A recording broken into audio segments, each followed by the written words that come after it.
আমি রাখিব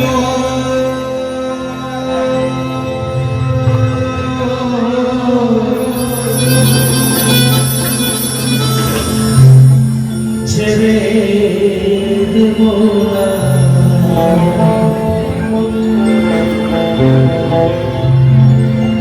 ওগো ছেড়ে দিলে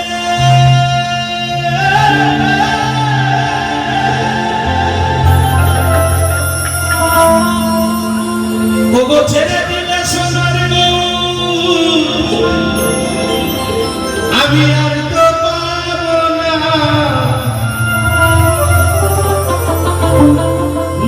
না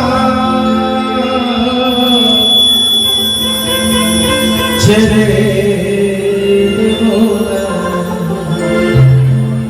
তোমায় হৃদ মাঝারে আমি রাখিব দয়া ছেড়ে দেব না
সাধক ভবা বাংলা বললেন এক জায়গায় যে মানুষ দেবতা হয়, হয় অবতার, এই মানুষের কুলে গালি আর দিও না, তাই না বাবা?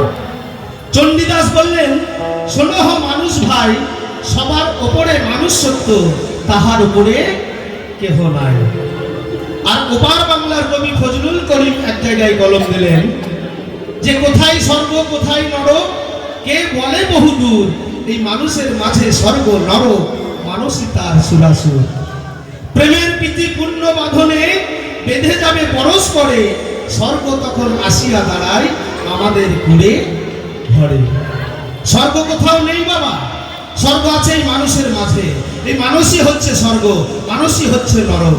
আপনি ভালো কর্ম করুন, আপনার প্রমোশন হবে, আপনি আবার মনুষ্য জন্মে ফিরে আসবেন। আপনার কর্ম খারাপ হোক, আপনাকে আবার সেই পশু কুলে না কীট পতঙ্গ কুলে আপনাকে জন্ম নিতে হবে। তাই আরেক কবি বললেন পশুবৃত্তি মানব জাতি করছে রে পালন, অজ্ঞানতার অহংকারে মানুষের পরিপূর্ণ মন। সাদা কালো মন্দ ভালো মানুষ পশু জানে না, এই মানব জাতি জানে কিন্তু মেনে চলে না। এমন কিছু মানুষ আছে বিশ্ব চরাচরে হৃদয় ভরা ময়লা, তাদের ভদ্রবেশে ঘুরে, ভদ্রবেশে ঘুরলে তাদের মানুষ বলে না। আসবে যেদিন দেহের মধ্যে জ্ঞানের চেতনা, বাদরের আদর বেশি চলছে সারা দেশে, আজ মা বাবার সেবা ছেড়ে মানুষ কুকুর কিনে বসে। হরিবল বাবা, মা বাবা এক মুঠো খাবারের জন্য হাহাকার করে ঘুরে বেড়াচ্ছে, আর সকালবেলায় কোনো বাড়িতে দেখবেন 500 টাকা দামের বিস্কুট কিনে কুকুরকে খাওয়াচ্ছে, আর মা বাবা হাত পেতে আছে, বাবা আমায় একটা দিবি না, বাবা আমাদের এই হরিবাসর করা হবে। এত লোকের আয়োজন কিসের জন্য? সেই পিতামাতার জন্যই তো, তাদের জন্যই এই পৃথিবীর আলো দেখেছি।